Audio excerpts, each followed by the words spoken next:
দক্ষিণ বঙ্গসহ বৃহত্তর ফরিদপুরের ব্যবসায়িক পণ্য আনা নেয়ার জন্য গুরুত্বপূর্ণ বন্দর সি&বি ঘাট। ২০১৭ সালে সরকার এটিকে তৃতীয় শ্রেণীর নৌবন্দরে অন্তর্ভুক্ত করে গেজেট প্রকাশ করে। পরবর্তীতে দ্বিতীয় শ্রেণীতে উন্নীত হয় বন্দরটি।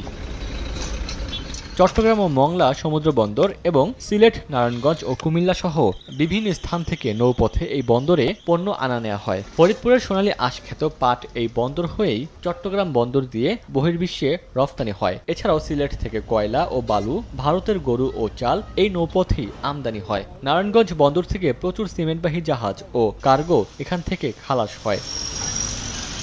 তবে শত বছরের প্রাচীন বন্দরটি নাব্যতার সংকটে অচল হয়ে পড়েছে। পণ্যবাহী নৌযান ভিড়তে না পারায় নৌবন্দরের শুল্ক আদায়ও কমে গেছে। এতে নৌযানের মালিকরা ও পণ্য আমদানিকারকরাও পড়েছেন চরম বিপাকে। কয়েক হাজার শ্রমিকরাও বেকার হতে বসেছেন।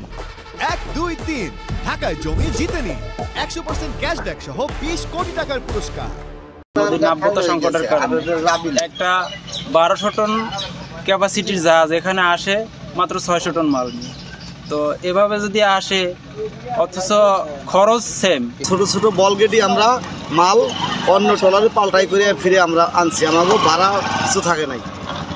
আর বড়টি তো আসতেই পারে না, জাহাজ আসতে পারে না, তার জন্য লেবার শ্রমিকের খুব অসুবিধা, তারা কাজের জায়গা পায় না, অর্থাৎ আমার কামাই রুজি সেরকম হয় না। নদীর পানি কম, জাহাজ আসতে পারে না, আমরা কাজ করতে পারি না, এই জন্য বসে থাকি।